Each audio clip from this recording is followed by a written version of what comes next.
Superboy number 8, written by Scott Lobdell and Tom DeFalco, art by R.B. Silva and Ivan Coelho. This is apparently a prelude to the event coming up called The Culling, which I completely forgot was even a thing. So hey, Scott, how are you going to get me prepped for that event? The answer is, you're going to make me even more confused, because genuinely I had to read many articles to figure out if I missed something between the last issue of Teen Titans to this issue of Superboy. Because it doesn't flow. It doesn't work, and I don't know what's happening. So we pick up Superboy's being punched in the face. Last issue of Teen Titans, by the way, Superboy was rescued from nowhere, and then they were all dropped into a pit by a guy named Harvest. That's it. That's all I had. So Superboy's now being punched in the face by some guy named Grunge. He calls himself a Ravager, and he is helping Superboy get prepped for the culling. So Superboy is equally as confused as I am to what all of those terms mean, but apparently his telekinesis doesn't work on this guy the same way it didn't work on Dr. Fairchild, Caitlin. So he's like, all right, well, I'm just gonna use my strength. So he jumps up in the air and kicks Grunge in the neck, and it just shatters the guy's neck. And he's like, "Oh, geez, I genuinely killed that guy. I'm sorry, I thought you'd be stronger than that." But then Grunge kicks him in the face and reveals that he is a metamorph, which means he can absorb properties of things of blah blah blah. And so he uses that ability to make the floor grab Superboy. And then he's like, I get to test my field powers, because it used to be where I had to touch things in order to gain their abilities. But now I can do it without that, thanks to Nowhere helping me. And then Superboy reminisces on what apparently happened between issues, where the Teen Titans saved him, and then Harvest dropped him in a hole. And then they say how there was a creepy-looking woman named Omen. And he's like, he literally says the words, "What was that?" That part didn't happen. And I couldn't figure out where that happened. I still don't know where that happened. So that just happened. There's a creepy woman named Omen. Fine. So then they continue to fight a little bit longer, and Grunge makes the comment of like, maybe Omen's having better luck with the rest of your team. And Superboy smirks because he's like, my team. And Grunge doesn't take the smirking well, and he smashes Superboy's head into the floor. Meanwhile, somewhere in Manhattan, Caitlin Fairchild is busting into a Nowhere facility because she needs a pod to get to somewhere. And looking over at this rampaging destruction she's causing to get to the pod is Detective Jocelyn Lore, who I think was in Teen Titans. Maybe it was this. Honest to God, they're all blurring together now. But it's a detective who has some secrets of her own. So then we cut back to Nowhere. I think this was where Superboy's breakout was with the Teen Titans, and scientists were running around just trying to put out fires, and they're like, "Oh, we just got to seal this whole place up." And Rose Wilson comes in and says, like, "I don't think Harvest would like to hear that you guys are just giving up." And he's like, "Oh no, we're not gonna give up." And then Rose gets blasted by someone who we don't get to see. And then she starts freaking out and is about to start slashing away at all the scientists.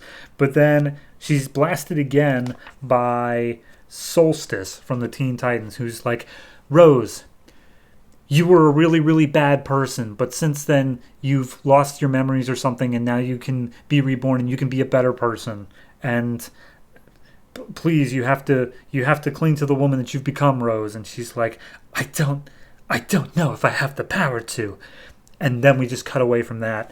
Superboy's still getting the crap kicked out of him, but then he realizes, wait a minute, he said something about Nowhere doing tests on him. So maybe instead of using my TK field like a blunt object, I use it like a scalpel, and I try to rip out whatever surgical implants they put in him.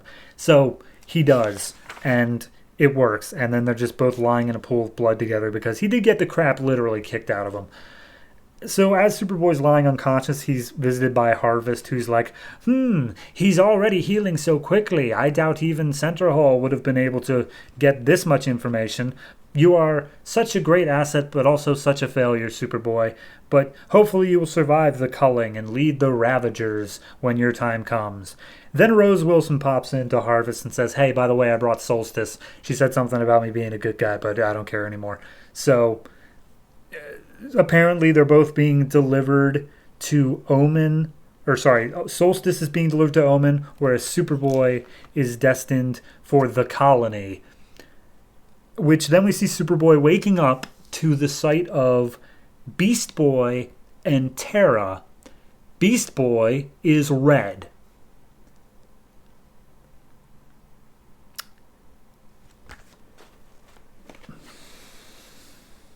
It's a 4.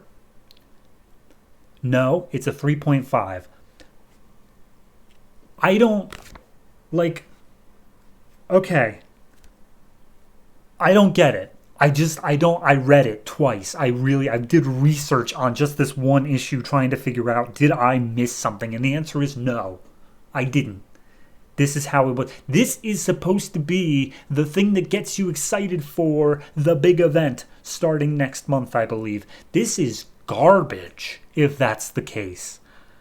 I'm okay with the fight scene in between. It's an interesting thing of him learning to use his powers more specifically than just hitting people really hard. But, like, what?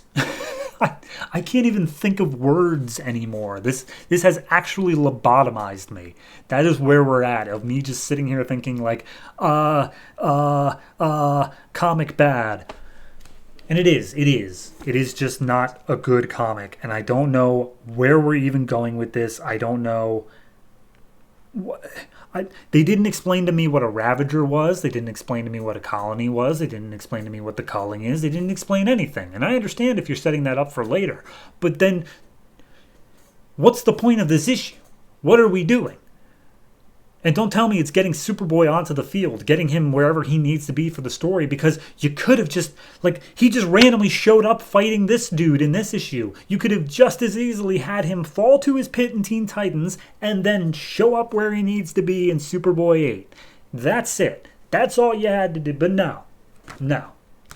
I hate this. I don't like this. The Culling is dumb already, and I have only read one Prelude issue so far. So, God, 3.5. Boo this book.